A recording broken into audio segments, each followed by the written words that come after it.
ከባድ ሚስጥር ኢራን በድብቅ ኒውክሌር እያብላላች ነው። 90% አደርሰዋለሁ። ሳውዲ አረቢያና የተባበሩት አረብ ኤምሬትስ ኢራንን መደብደባቸው ተሰምቷል። ኢራን በበኩሏ ኒውክሌር እያብላላች ነው። ጥቃት ከደረሰብኝ 90% አደርሰዋለሁ ስትል ዝታለች። ይህን ተከትሎ ኢራን ማለት የማትቆረጠም የድንጋይ አልወል ሆናለች እያስባለ ነው። ትራምፕ ኢራንን በሚመለከት ውይይት ለማድረግ ጭምር ወደ ቻይና አቅንተዋል። ትራምፕ የቻይና እገዛ አያስፈልገኝም ቢሉም ቅሉ ከፍተኛ ልዑካናቸውን ይዘው ቻይና ገብተዋል። የአሜሪካው ፕሬዝዳንት ዶናልድ ትራምፕ ከኢራን ጋር የገቡበትን ጦርነት ለማስቆም የቻይናን እርዳታ እንደማይፈልጉ ተናግረዋል። ፕሬዝዳንቱ ይህን ያሉት ለ2 ቀን ይፋ ጉብኝት ወደ ቻይና ከማምራታቸው አስቀድሞ ከጋዜጠኞች ጋር በነበራቸው ቆይታ ወቅት ነው። እንደሚታወቀው ኢራን አሁንም በሆርሙዝ ወሽመጥ ላይ የምታደርገውን ቁጥጥር እያጠበቀች የመጣች ሲሆን በሁለቱ ሀገራት መካከል የተደረሰው የተኩስ አቁም የመፍረስ አደጋ ተጋርጦበታል።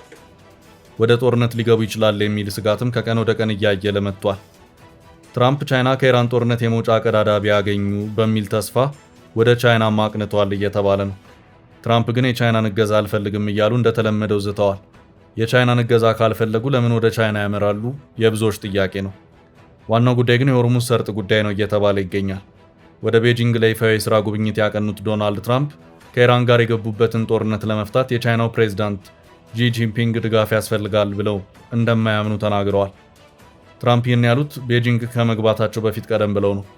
ከኢራን ጋር ምንም አይነት እርዳታ ያስፈልጋል ብዬ አላስብም፣ በአንድም ሆነ በሌላ መንገድ፣ በሰላማዊ መንገድም ሆነ በሌላ እናሸንፋለን ሲሉ ለጋዜጠኞች ተናግረዋል። ትራምፕ ወደ ቻይና ሲያቀኑ የአሜሪካ ጦር ከአረብ ሀገራት እየወጣ ወደ እስራኤል መዛወሩም ብዙዎችን ያስገረመ ሆኗል። አሜሪካ ለምን እስራኤል ላይ ጦር ኃይሏን ማከማቸት መረጠች በዚህ ሰዓት እያስባለ ነው። ኢራን በተደጋጋሚ አሜሪካ ጦር ከአረብ ሀገራት እንዲወጣ ጥያቄ አቅርባለች።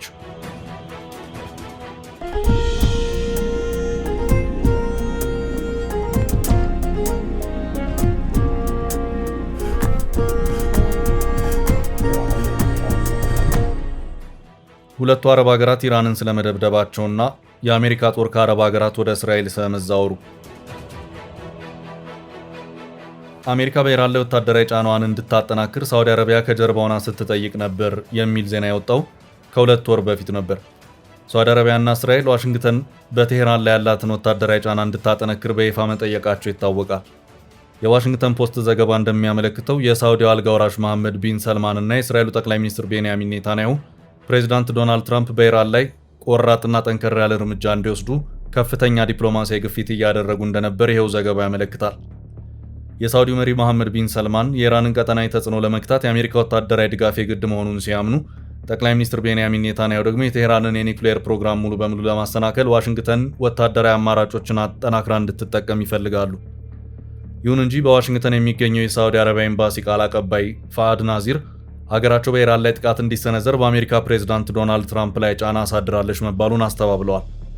ቃል አቀባዩ ኢራንና አሜሪካ በጦርነት ሳይሆን በዲፕሎማሲያዊ መንገድ ከስምምነት ላይ እንዲደርሱ የማያወላዳ አቋም አላት ሲሉ ገልጸዋል። ይሁን እንጂ ዋሽንግተን ፖስት እንደዘገበው የሳውዲው ልዑል አልጋ ወራሽ መሐመድ ቢን ሰልማን ባለፈው ወር ከዶናልድ ትራምፕ ጋር ባደረጓቸው በርካታ የስልክ ጥሪዎች ላይ በኢራን ላይ ጥቃት እንዲፈጸም ደግፈው ተከራክረዋል።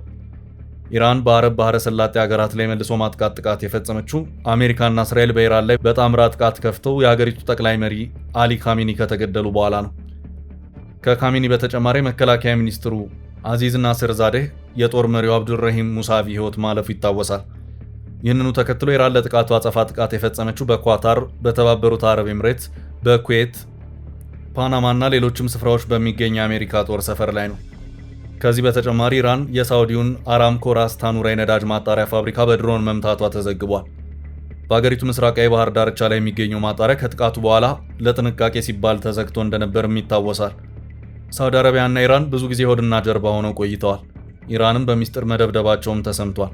ኢራን ላይ ጥቃት ያደረሱት አሜሪካና እስራኤል ብቻ ሳይሆኑ ሳውዲ አረቢያና የተባበሩት አረብ ኤምሬትስ እንደሆኑ ለማወቅ ተችሏል።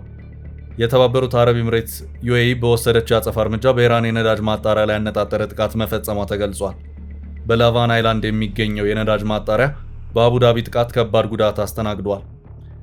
አሜሪካ ዩኤኢ የአጸፋ እርምጃ መውሰዷን ማድነቋም ተመልክቷል።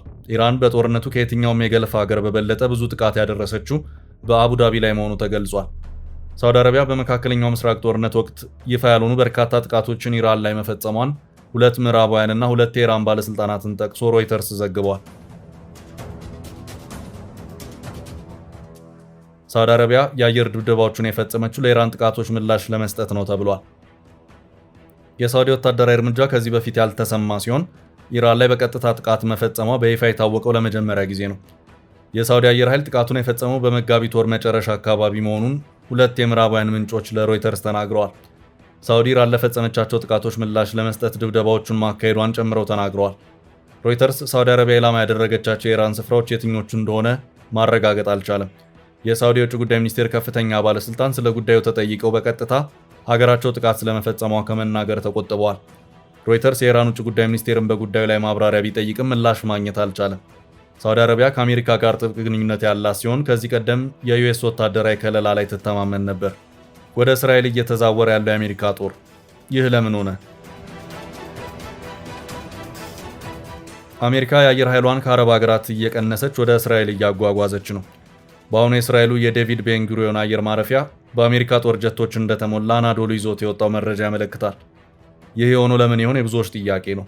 የኢራን ጥያቄ መልስ እያገኘ ይሆን? ኢራን ቀደም ብላ ከአረብ ሀገራት የአሜሪካ ጦር ይውጣልኝ እያለች ነበር።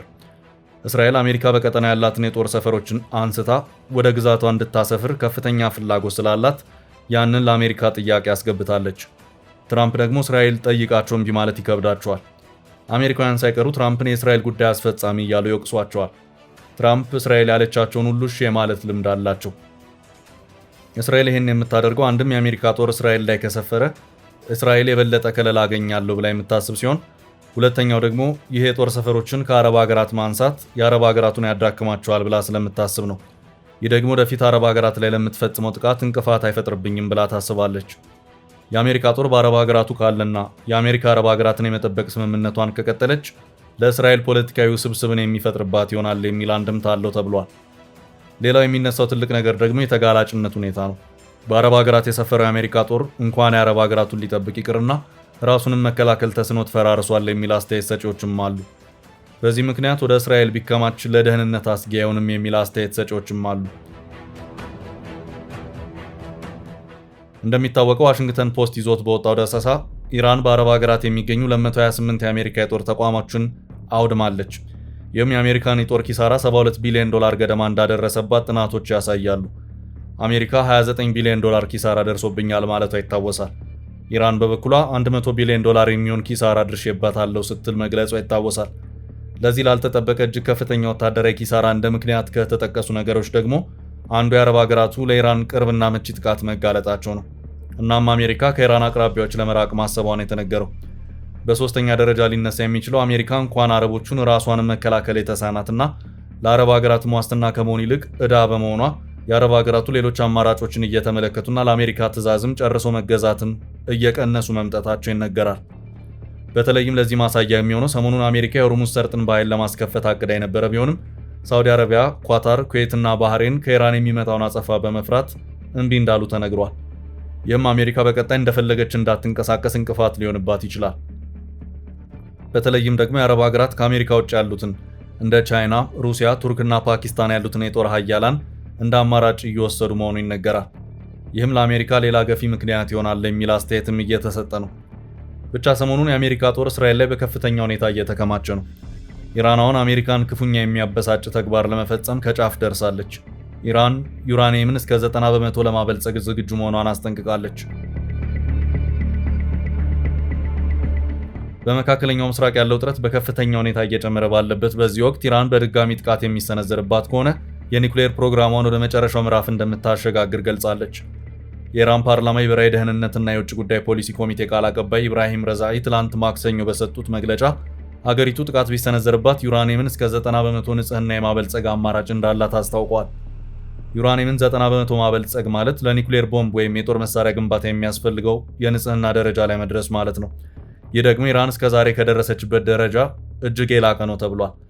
በድጋሚ ጥቃት ቢሰነዘርብን አንዱ አማራጫችን 90% ማበልጸግ ይሆናል። ይህንንም በፓርላማ እንመክራለን ሲሉ ረዛኢ በኤክስ ገጻቸው ላይ አስፍረዋል። ይህ ዛቻ በቀጥታ ለእስራኤልና ለምዕራባውያን የተላከ ሲሆን በኢራን ወታደራዊ ወይም የኒውክሌር ተቋማት ላይ የሚሰነዘር ማንኛውም ጥቃት የኒውክሌር ጦር መሳሪያ የመታጠቅ ሂደቱን እንደሚያፋጥነው ፍንጭ የሰጠ ነው። እስካሁን ኢራን ዩራኒየምን የምታበለጽገው ለሰላማዊ ዓላማ ብቻ እንደሆነ ስትገልጽ ቆይታለች። ሆኖም አሁን ላይ 90 በመቶ የማበልጸግ እቅድን በይፋ ማንሳቷ የዓለም አቀፍ የኒውክሌር ቁጥጥር ስምምነቶችን ሙሉ በሙሉ ወደ ጎን በመተው ወደ ኒውክሌር ኃያልነት ለመቀየር መዘጋጀቷን የሚያሳይ ነው። ይህ አዲስ ክስተት በቀጠና ያለውን ወታደራዊ ሽኩቻ ይበልጥ እንደሚያባብሰው ተገምቷል።